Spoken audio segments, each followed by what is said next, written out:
Kolkata doctor case, CBI जांच में अहम साबित होंगी आरोपी संजय राय से जुड़ी 9 चीजों समेत 15 आइटम। आरजीकर मेडिकल कॉलेज की डॉक्टर की हत्या और बलात्कार मामले की जांच में सीबीआई ने 53 सबूत एकत्र किए।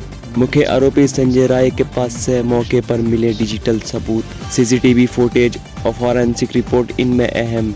सीबीआई इस मामले में जल्द चार्जशीट दाखिल करेगी। आरजीकर मेडिकल कॉलेज में हुई रेजिडेंट डॉक्टर की हत्या और रेप केस में सीबीआई जांच जारी है। इस मामले में सीबीआई जल्द चार्जशीट दाखिल करेगी। इस केस में सबसे अहम आइटम हैं जो कोलकाता पुलिस ने जमा की हैं। इनमें वो 9 चीज़ें भी शामिल हैं जो मुख्य आरोपी संजय राय के पास से मिले थे। कपड़े वगैरह और सैंडल शामिल हैं जो उसने जुर्म के वक्त पहने थे। इसके अलावा पुलिस ने कई और सबूत इकट्ठा किए हैं। इनमें संजय राय का मोबाइल टावर लोकेशन भी शामिल है, जिससे पता चलता है कि 9 अगस्त को अस्पताल के सेमिनार हॉल में हुए इस वारदात के वक्त वहीं पर मौजूद था। पुलिस ने उसकी बाइक और हेलमेट को भी सबूत के तौर पर जब्त कर लिया है। सीबीआई के सूत्रों ने बताया कि फॉरेंसिक रिपोर्ट कुछ दिनों में आने की उम्मीद है। ये रिपोर्ट इस केस में बहुत अहम भूमिका निभाएगी। इसमें सबसे महत्वपूर्ण वो 40 आइटम हैं जो राज्य के फॉरेंसिक विज्ञान प्रयोगशाला ने 9 अगस्त को रात 8:30 बजे से 10:45 बजे के बीच क्राइम सीन से इकट्ठा की थी। संजय राय के क्लोन मोबाइल फ़ोन से डेटा निकालना एक महत्वपूर्ण कदम है। ये काम कोर्ट में मजिस्ट्रेट की देखरेख में एक्सपर्ट द्वारा किया गया। अस्पताल के 2 कैमरे नंबर 8 और नंबर 16 सीसीटीवी फुटेज भी मिला है, जिससे संजय राय अस्पताल परिसर में दिखाई दे रहा है। ये फुटेज भी केस के सबूत के तौर पर पेश किया जाएगा।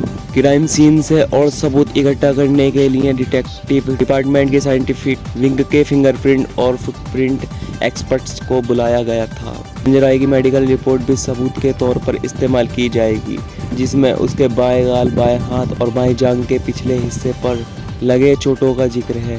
संजय राय के खून के नमूने भी लिए गए हैं, जिनकी जांच क्राइम सीन से मिले खून से की जाएगी। सीबीआई सूत्रों ने बताया कि Kolkata police traffic control room और शहर के कयाम बाजार इलाके में स्थित बैंक से इस मामले से जुड़े सीसीटीवी फुटेज को सुरक्षित रखने के लिए अनुरोध किया गया है। ये फुटेज सीबीआई उस डिजिटल साक्ष्य में शामिल करेगी जो वे अदालत में अपनी चार्जशीट के साथ पेश करने वाली है। कोलकाता की एक अदालत ने सीबीआई को आरजीकर मेडिकल कॉलेज में कोलकाता महिला डॉक्टर मामले में एक नया मोड़ सामने आया है। रेप और हत्याकांड के मुख्य आरोपी ने खुद को बेगुनाह बताया है। आरोपी संजय राय ने यू-टर्न लेते हुए कहा कि पॉलीग्राफ टेस्ट चाहता है क्योंकि इससे सच्चाई सबके सामने आएगी। संजय राय ने कहा कि उसे इस केस में फंसाया जा रहा है। इतना ही नहीं, संजय ने जेल के अंदर अपनी जान को खतरा भी बताया है। उसके इस बयान के बाद मामले में फिर किसी बड़े नाम के शामिल होने की चर्चाएं तेज हो गई हैं। संजय राय की वकील कविता सरकार ने कहा कि संजय राय पॉलीग्राफ टेस्ट कराना चाहता है ताकि सच्चाई सामने आ सके। उन्होंने ये भी कहा कि वे पूरी तरह निर्दोष है। मामले की जांच कर रही सीबीआई को हर तरह सपोर्ट देने के लिए तैयार है ताकि असली दोषी पकड़ा जा सके। जब मजिस्ट्रेट ने संजय राय से पूछा कि वे पॉलीग्राफ परीक्षण के लिए सहमति क्यों दे रहा है, तो संजय राय कथित तौर पर भावुक हो गया। उसने कहा, मैंने कोई अपराध नहीं किया है, मुझे फंसाया जा रहा है। अपनी सहमति देने से पहले संजय राय की वकील कविता सरकार ने उन्हें पॉलीग्राफ परीक्षण के बारे में समझाया। जब मजिस्ट्रेट ने उनसे सीधे पूछा, संजय राय ने जवाब दिया कि वे इसलिए सहमत है क्योंकि वे निर्दोष हैं। कविता सरकार ने कहा कि संजय राय के ऊपर लग रहे इन आरोपों की वजह से वे इस वक्त काफ़ी मानसिक दबाव में हैं। वे चाहते हैं कि सच्चाई सबके सामने आए। राय ने कहा कि वे इस अपराध में शामिल नहीं था। वे इस मामले की जांच में पूरा सहयोग करेगा। महिला डॉक्टर मामले में आरोप लगने के बाद संजय राय का यू-टर्न हैरान करने वाला है। अभी तक दावा किया जा रहा था कि गिरफ्तार के बाद उसने पुलिस से खुद ही अपना गुनाह कबूल कर लिया था।